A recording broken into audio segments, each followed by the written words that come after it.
Ambassador Ilara Vance stared out at the gleaming spires of Cygnus Prime, the central hub of the Galactic Concord.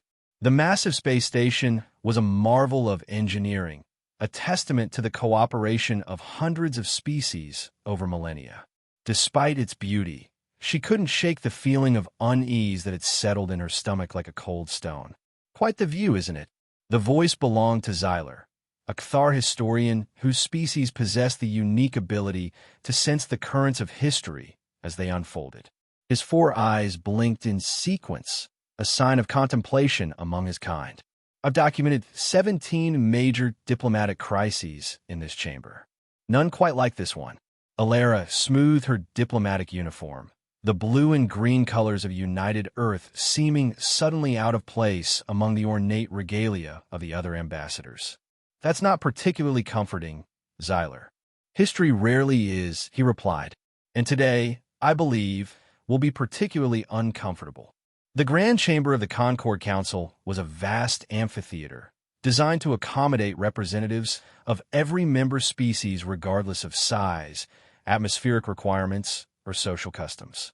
The delegates were taking their places now, some floating in anti-gravity bubbles, others slithering into specialized seating arrangements, while the more humanoid species sat in conventional chairs. At the center was the raised dais where the 9-member executive committee would preside. Ilara found her designated position, feeling the weight of 200 years of human unification and interstellar development on her shoulders. Earth had achieved faster-than-light travel relatively recently by Concord standards, and even now, mankind's position within the galactic community felt precarious at best. The executive committee entered, led by Prime Minister Kalen, a tall, willowy being whose translucent skin revealed the complex network of golden veins beneath. The Udari were known for their balanced judgment and moderate positions, qualities that had made Kalen a respected leader within the Concord. This emergency session of the Galactic Concord is now in session, Kalen announced, his voice amplified throughout the chamber. We are gathered to discuss the incident at the Myriad Cluster and the subsequent complications regarding Earth's membership status. Ilara felt the eyes of hundreds of delegates turn toward her. She maintained her composure with practiced diplomatic discipline, though her pulse quickened. The autonomous Earth survey vessel Horizon had been conducting routine scans of an uninhabited system in the Myriad Cluster, following all established protocols. Somehow, it had triggered the collapse of an ancient temple complex on Myriad 3, a site sacred to the Volscian Empire, one of the oldest and most powerful members of the Concord. Ambassador Forlag of the Volscian Empire has the floor, Kalen announced. Ambassador Forlag rose from his seat, his massive frame casting a shadow across the chamber floor. The Volscians were a militaristic species with thick, armored skin and a cultural memory that stretched back tens of thousands of years. Their empire had been a founding member of the Concord, and they wielded enormous influence. Esteemed colleagues, Forlag began, his deep voice resonating through the chamber. What occurred at the Myriad Cluster was not a mere incident, as Prime Minister Kalen so delicately puts it. It was an act of cultural vandalism of the highest order. Holographic displays activated around the chamber, showing the ruined temple complex, elegant spires now reduced to rubble. The Temple of Ancestral Wisdom stood for 12,000 years, Forlag continued. It contained irreplaceable artifacts and records from the dawn era of our civilization. Now it is dust. And why? Because the humans, in their reckless haste to expand and explore, sent an autonomous vessel into a clearly designated heritage zone without proper supervision or protocols. Ilara's research team had found no such designation in any of the publicly accessible Concord databases. But before she could rise to object, Forlag pressed on. This is merely the latest in a pattern of disruptive behavior from Earth since their acceptance into the Concord. They have demonstrated a persistent disregard for our oldest traditions and protocols. They innovate without concern for stability. They expand without respect for established spheres of influence. They question what should not be questioned. Murmurs rippled through the chamber. Alara noted with dismay that many delegates were nodding in agreement. The humans are too young, too impulsive to be full members of our ancient community, Forlag proclaimed. I formally propose that Earth's membership status be reconsidered with a view toward expulsion. The chamber erupted in a cacophony of voices and electronic communications. Prime Minister Kalin activated the central control panel, sending a harmonic tone through the space that gradually quieted the delegates. Ambassador Vance, Kalin said, turning to Alara, you may respond to these serious allegations. Alara rose, her heart pounding, but her voice steady as she addressed the assembly. Honorable Prime Minister, distinguished delegates of the Concord. First, let me express Earth's profound regret for the damage to the Temple of Ancestral Wisdom. We understand its cultural significance, and we are prepared to offer restitution to the Volscian Empire, including technical assistance in preserving and possibly restoring artifacts recovered from the site. Forlag made a dismissive gesture, but Alara continued. However, I must correct several factual errors in Ambassador Forlag's statement. The Horizon was operating within parameters established by Concord Exploration Directive 447. Our records show no designation of the Myriad Cluster as a heritage zone in any public database. If such information was restricted, we should have been notified when our flight plan was filed and approved 3 months ago. She activated her own holographic display, showing the approval documentation from the Concord Navigation Authority. Furthermore, preliminary analysis suggests that the temple's collapse may not have been directly caused by the Horizon's scanning activities. The structure showed signs of significant pre-existing instability. Our vessel may have been merely coincidental to a collapse that was already imminent. Convenient speculation, Forlag interrupted. The fact remains that your vessel was there, unauthorized, when our sacred temple was destroyed. Ambassador Forlag, Kalin interjected. Please allow Ambassador Vance to complete her statement. Alara nodded gratefully to the Prime Minister. The United Earth government is committed to full cooperation with any investigation into this matter. We have already recalled all survey vessels operating near heritage sites for protocol review and additional training. But to suggest that this unfortunate incident justifies the expulsion of Earth from the Concord is a disproportionate response that serves no constructive purpose.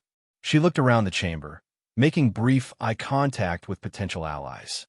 Earth brings new perspectives, innovative approaches, and unique cultural contributions to the Concord. Diversity of thought and approach has always been the strength of this body. We ask for patience, understanding, and the opportunity to make amends, not isolation and expulsion. When she sat down, Xyler leaned over. Well articulated, but I fear Forlag has been laying groundwork for this moment for some time.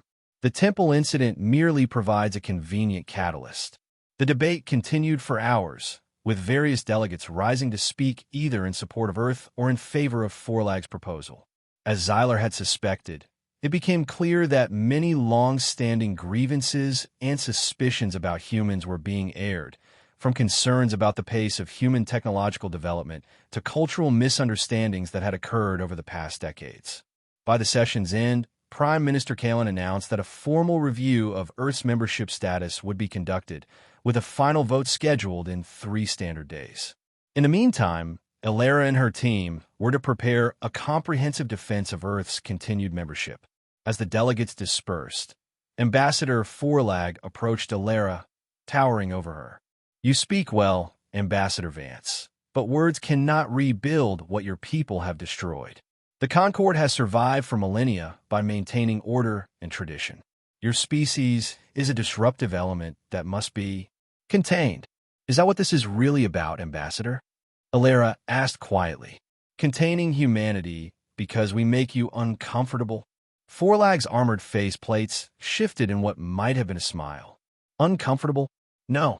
Rather, it would say, concern for the proper order of things. Sometimes the youngest child must be disciplined for the harmony of the family. The vote will proceed, Ambassador. I suggest you prepare your people for the inevitable outcome. As he walked away, Alara felt a chill.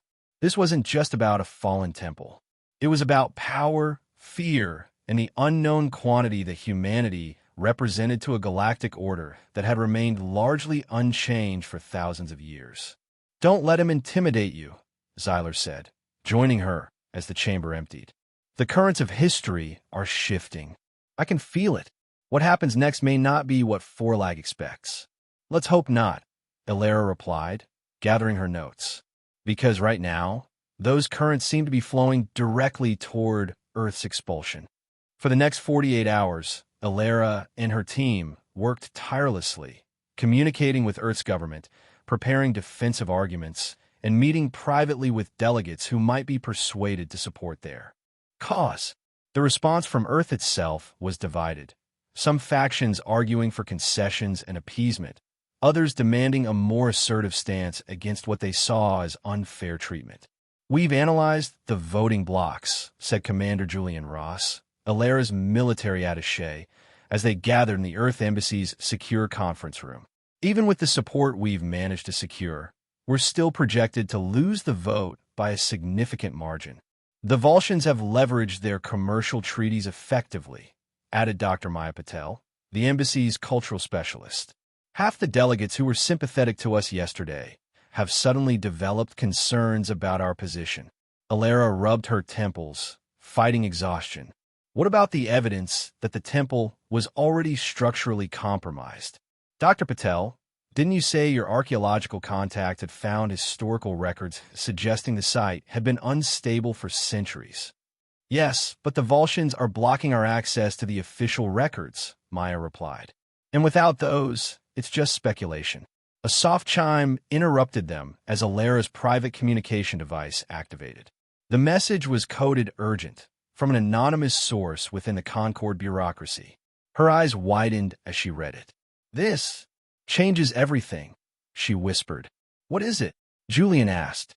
"Evidence that Forlag and the Volscian Empire have been planning this for months. The temple incident wasn't just a convenient excuse. They may have engineered it." She displayed the message, which contained internal Volscian communications discussing the strategic advantages of removing Earth from the Concord, dating back well before the Horizons mission. "There's more," she continued. "According to this, Earth's rising influence among the younger Concord species is seen as a direct threat to Volscian dominance. They're particularly concerned about our AI development and quantum communication breakthroughs. The temple incident is just a pretext to eliminate a competitor." "Can we verify this?" Julian asked. "If it's genuine, we could use it to counter Forlag's narrative." "The source is anonymous," Ilera replied. "And even if we could verify it, exposing it publicly could trigger a diplomatic crisis far worse than our current situation. The Volscians would see it as espionage." "So what do we do with this information?" Maya asked. Ilera was silent for a long moment.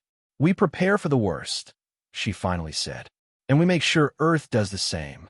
That evening, as Ilera was transmitting her daily report to Earth's united government, her communication was interrupted by an urgent message from Prime Minister Kalen's office. The executive committee had accelerated the timetable. The vote on Earth's expulsion would take place the following morning, not in 3 days as originally scheduled.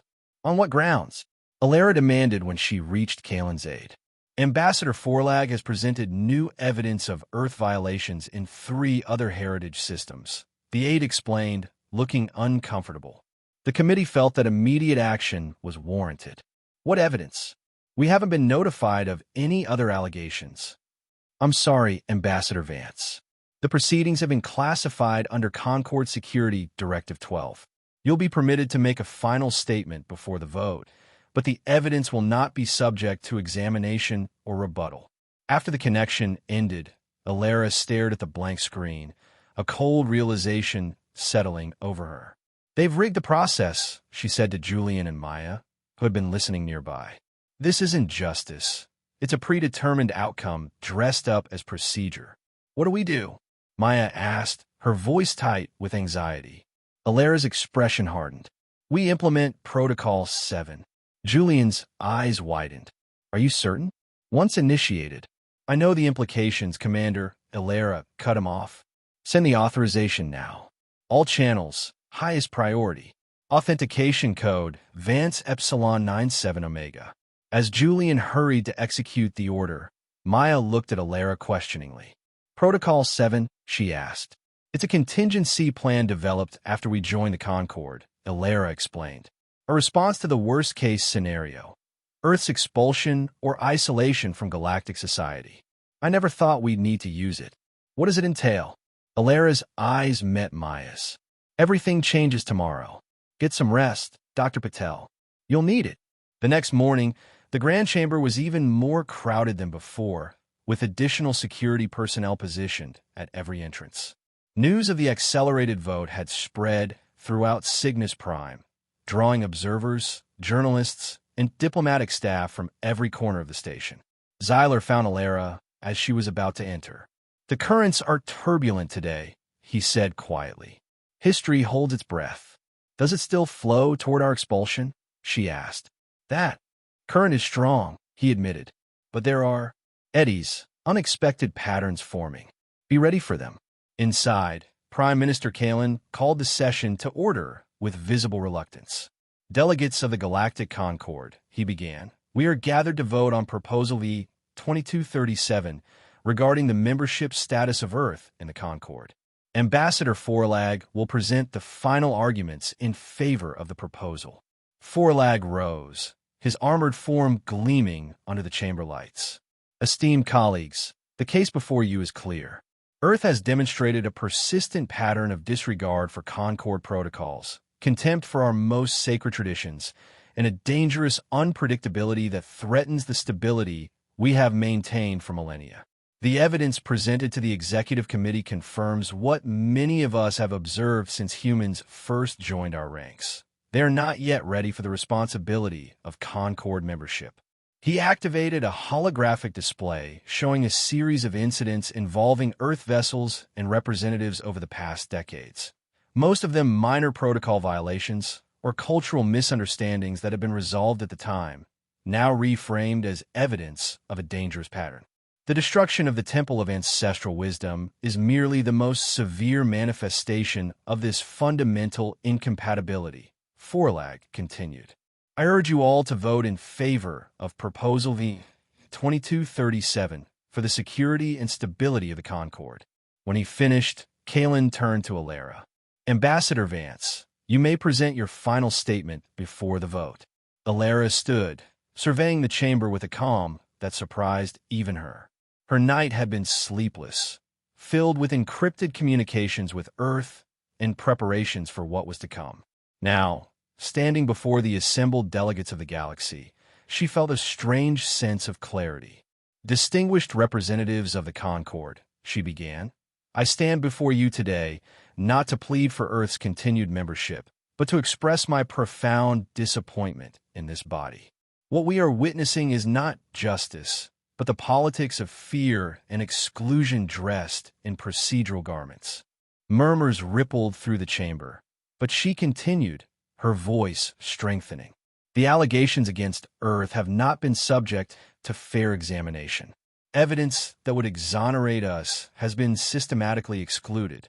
The accelerated timetable of this vote violates the Concord's own charter regarding membership reviews. This proceeding is not worthy of the noble ideals upon which the Concord was founded. Forlag rose to object, but Kalen, surprisingly, motioned for him to be silent. Earth joined the Concord in good faith, Alara continued. We sought to learn, to contribute, to grow alongside the other species of our galaxy. Instead, we have been met with suspicion, resistance, and now, a coordinated effort to drive us out before we can truly belong. She paused, meeting the gaze of as many delegates as she could. Whatever the outcome of today's vote, know this, Earth will survive. We survived centuries of our own conflicts, environmental challenges, and technological growing pains before we ever looked to the stars. We will survive this too. As she returned to her seat, the chamber was unusually quiet. Even Forlag seemed momentarily subdued by the dignity of her resignation. Prime Minister Kalen cleared his throat. We will now proceed to the vote on Proposal V 2237. Delegates, please register your positions. The massive holographic display at the center of the chamber illuminated, showing a real-time tally as votes were cast. Alara watched with a detached sense of inevitability as the numbers climbed. Green for expulsion, blue for continued membership. The green bar climbed rapidly, far outpacing the blue. Even some delegations that had privately expressed support for Earth were voting for expulsion. The power of the Volscian Empire and the other conservative factions had proven too strong to resist.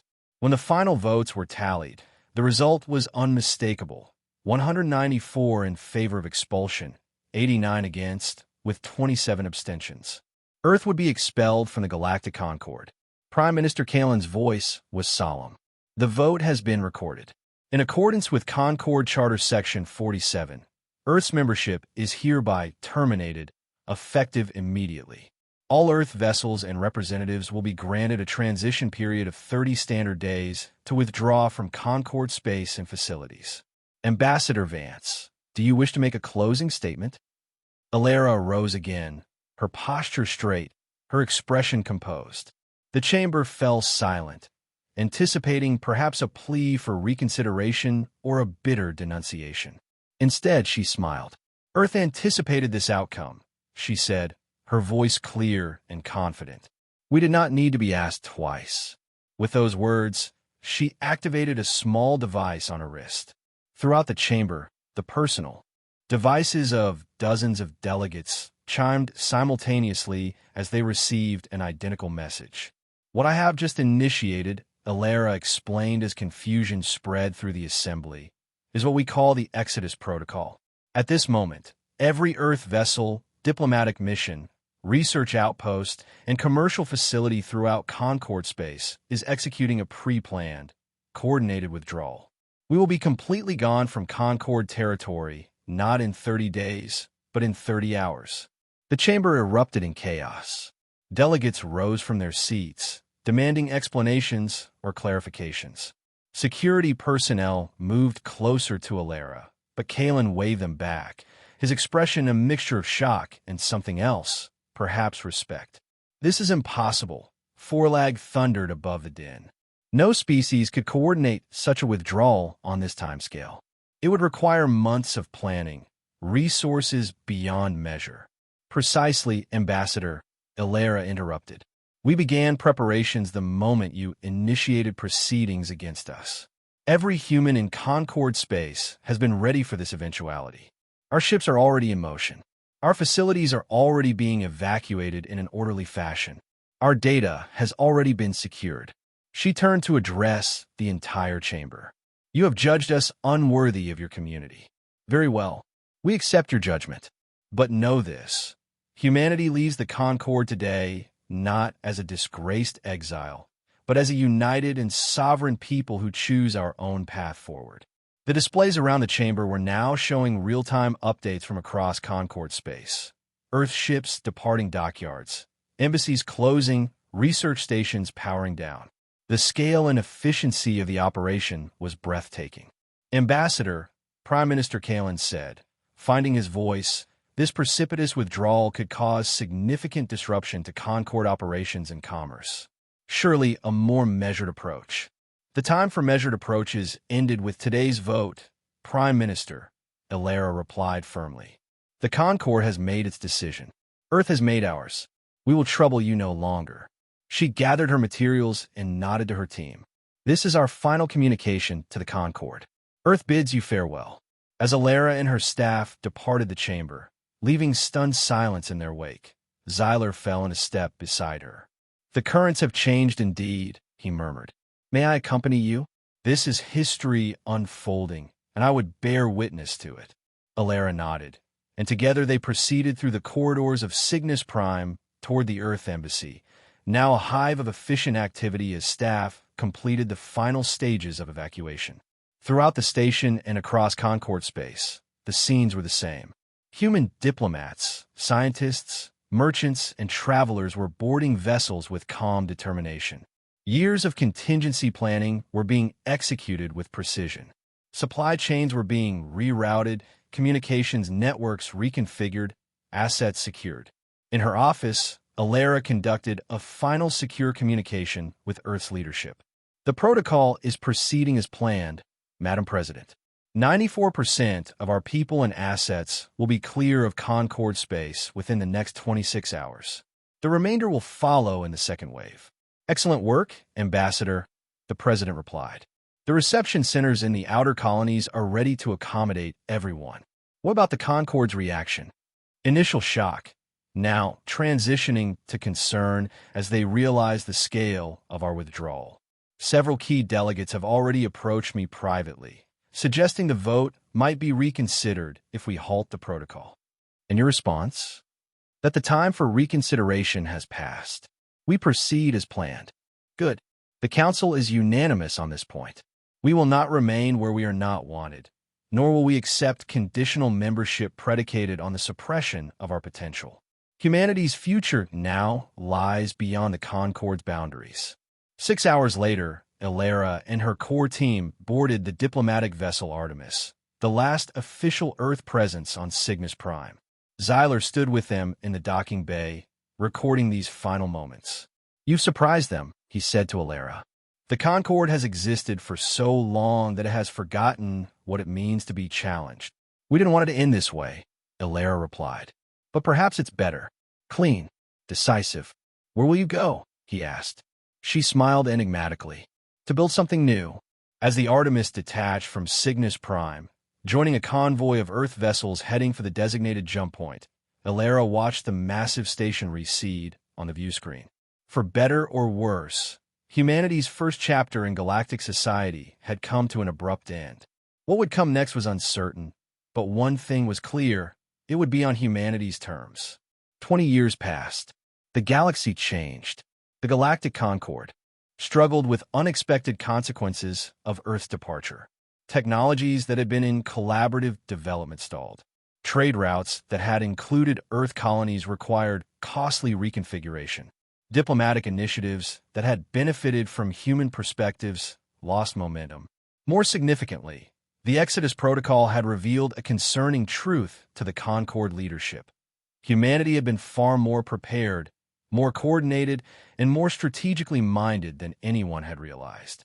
The efficiency of their withdrawal had been unsettling, suggesting a level of unified purpose that many had thought impossible for such a famously individualistic species.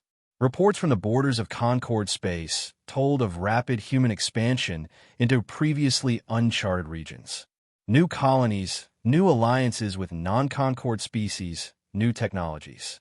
Some reports spoke of massive construction projects visible only at extreme long range. Their purpose unknown, but their scale impressive. Ambassador Forlag had indeed suffered political consequences for his role in the Earth miscalculation, as it was now commonly called. His influence within the Volscian Empire had waned, his warnings about human aggression increasingly seen as paranoid when Earth showed no interest in retaliation against the Concorde. Prime Minister Kalin had stepped down from the executive committee, citing personal reasons, though many suspected his disillusionment with the Concorde's handling of the Earth situation had been a factor. Xyler had continued his work as a historian, documenting the aftermath of the Exodus and the subtle ways in which Earth's absence had affected the Concorde. He had maintained limited contact with human sources, carefully navigating the political sensitivities involved. His comprehensive analysis, the echo of absence, Earth's exodus and its galactic implications, had become required study for diplomatic cadets throughout the Concorde. Then, in the 20th year after the Exodus, a new crisis emerged. The Nyx Collective, a hive mind species from beyond the galactic rim, began a series of incursions into Concorde space.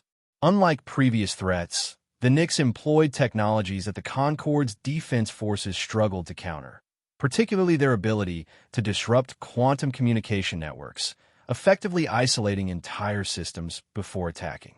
After 3 devastating defeats, the executive committee convened an emergency session to address the crisis. The meeting had been in progress for hours when Xyler was summoned unexpectedly. "Historian Xyler," said the new prime minister, a Jiraxian named Vela, "your expertise is required.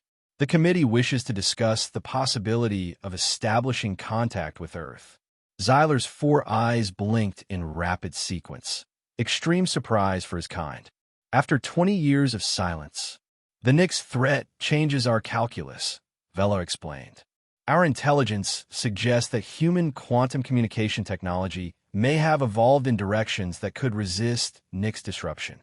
Additionally, the regions of space where humans have settled remain untouched by Nix incursions. I see, Xyler said carefully. And you wish me to advise on how such contact might be approached? Precisely. You've maintained some connections with human sources. You understand their perspective on the unfortunate events of 20 years ago. The committee needs your insights on how an overture might be received. Xyler considered the request. I will assist, he said finally. But I must emphasize that the humans I've maintained contact with are individuals, scholars primarily. They do not speak for Earth's government, which has become notably selective in its external communications. The committee listened attentively as Xyler outlined what he knew of human development since the Exodus. Much remained speculative, as Earth had established a policy of information containment shortly after their departure. What was clear, however, was that humanity had thrived, expanding into dozens of previously unexplored systems and forming a loose confederation with several non-Concord species. Based on my understanding, Xyler concluded, any approach to Earth should acknowledge the Concord's role in their expulsion, avoid any suggestion of condescension, and present clear mutual benefits to cooperation. Humans value directness in crisis situations and are pragmatic when faced with common threats. However, they also have long memories for perceived injustice. After much debate, the committee authorized a diplomatic mission to Earth-controlled space. The delegation would be led by Prime Minister Vela herself, with Xyler as a key advisor. Their mission, to establish contact and propose a limited alliance against the Nix Collective. The diplomatic vessel Concordia departed 3 days later, following intelligence reports on possible human outposts. After 2 weeks of careful navigation along the borders of what was now known as the Human Confederation, they encountered their first human patrol, a squadron of sleek vessels unlike any Concord design. When the Concordia transmitted standard Concord greeting protocols, the response was immediate but limited. Coordinates for a rendezvous point and instructions to bring no more than 5 representatives. The designated location proved to be a massive space station at the edge of a nebula, a structure rivaling Cygnus Prime in scale, but with an entirely different architectural philosophy.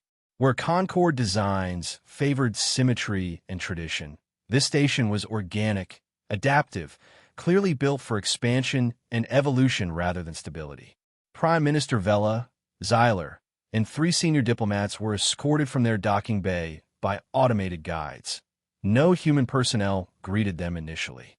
The station's interior was a marvel of engineering, with gravity, atmosphere, and lighting seamlessly adjusting to their physiology as they moved through its corridors.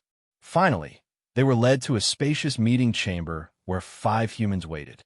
Xyler immediately recognized one of them, Maya Patel, now visibly older but still possessing the sharp intelligence he remembered. The others were unknown to him, though one woman at the center had a commanding presence that marked her as a leader. Prime Minister Vela of the Galactic Concord, the woman said, rising as they entered.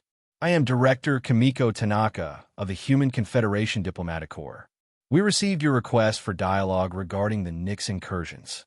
Director Tanaka, Vela replied with a formal bow of her species. I thank you for agreeing to this meeting. The threat posed by the Nix Collective concerns all sentient life in our galaxy. Indeed, Tanaka said, gesturing for them to be seated. Though I must note that this is the first official contact the Concord has initiated with us in 20 years. It is interesting that it comes now, when you face a threat you cannot contain. Vela's translucent skin flushed slightly, embarrassment for her species. The timing of our approach is dictated by necessity, Director, but I acknowledge the implicit criticism. The Concord's decision regarding Earth's membership 2 decades ago has been widely reconsidered in recent years, though never officially addressed. If I may speak candidly. Please do. Tanaka said. Candor will serve us better than diplomacy at this juncture. The expulsion of Earth was a mistake, Vela stated plainly. A decision driven by fear, conservative factions, and incomplete information. Many within the Concord recognized this even at the time, and more have come to this conclusion since witnessing the consequences of your absence. While I cannot officially rescind that action without a full council vote, I can express, on behalf of the current executive committee, our regret for the events of 20 years ago. A moment of silence followed this declaration. Xyler observed the human delegation carefully, noting the subtle exchanges of glances, a silent communication occurring beneath the official dialogue. Your statement is appreciated, Prime Minister, Tanaka finally responded. However, the Human Confederation has moved beyond seeking validation from the Concord. We have built something different out here, something that perhaps better suits our nature than the constraints of your ancient institution. She activated a holographic display showing the extent of human territory, far larger than the Concord's intelligence had suggested, with dozens of settled systems and extensive infrastructure. We're aware of the Nyx threat, Tanaka continued. We've been monitoring their movements for nearly 3 years. Their technology is formidable but not insurmountable. We've developed countermeasures against their quantum disruption capabilities and have successfully repelled 2 incursions into our space. The Concord delegation exchanged surprised glances. This information had not appeared in any of their intelligence briefings. You've engaged the Nyx directly? Vela asked. And prevailed. We have, Maya Patel confirmed, speaking for the first time. Their hive mind architecture makes them vulnerable to certain targeted quantum field manipulations. We can temporarily sever their collective consciousness, rendering individual units disorganized and far less effective. This technology, Vela said carefully, would be of immense value to the Concord's defense forces. Yes, Tanaka agreed, it would. Which brings us to the purpose of this meeting. The Human Confederation is prepared to share our Nyx countermeasures with the Concord, along with tactical advisors to assist in their implementation. Vela's relief was visible. The Concord would be deeply grateful for this assistance, Director Tanaka. We are prepared to offer significant compensation. Tanaka held up a hand, stopping Vela mid-sentence. This is not a commercial transaction, Prime Minister. It is the beginning of a new relationship between equals. Our assistance comes with conditions, not a price tag. What conditions? Xyler asked, sensing the historical weight of this moment. 3 stipulations, Tanaka replied. First, formal acknowledgement of the Concord's error in the expulsion vote, to be entered into the official records. Second, recognition of the Human Confederation as a sovereign power with all the diplomatic courtesies extended to major galactic civilizations. Third, the establishment of a permanent joint committee to address future threats to galactic stability, a committee where the Confederation holds equal standing with the Concord executive. The requests were bold, perhaps even provocative. The third, in particular, would require a fundamental restructuring of how the Concord approached galactic security, a domain they had exclusively controlled for millennia. Before Vela could respond, a human aide entered and whispered something to Tanaka. She nodded and turned back to the Concord delegation. It seems our discussion must be accelerated, she said. We've just received confirmation that the Nyx have launched a major offensive against the Centauri waypoint. The Concord fleet stationed there has approximately 52 hours before Nyx quantum disruptors render their communications and weapon systems inoperative. 52 hours? Vela repeated, aghast. Even if we agreed to your terms immediately, we couldn't mobilize a response in time. The Human Confederation can, Tanaka stated matter-of-factly. We have a rapid response force on standby, equipped with the necessary countermeasures. They can reach Centauri waypoint in 36 hours, with your authorization to enter Concord space. The implicit message was clear. The humans had anticipated this crisis and prepared for it. They had the capacity to act while the Concord debated. I cannot authorize such an action unilaterally, Vela admitted, her diplomatic training warring with the urgency of the situation. Then perhaps, Maya Patel suggested gently, it is time for the Concord to reconsider its decision-making processes as well as its past judgments.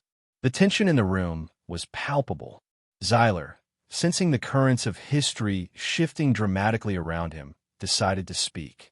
20 years ago, he said, I witnessed the Concord make a grave error based on fear and rigidity.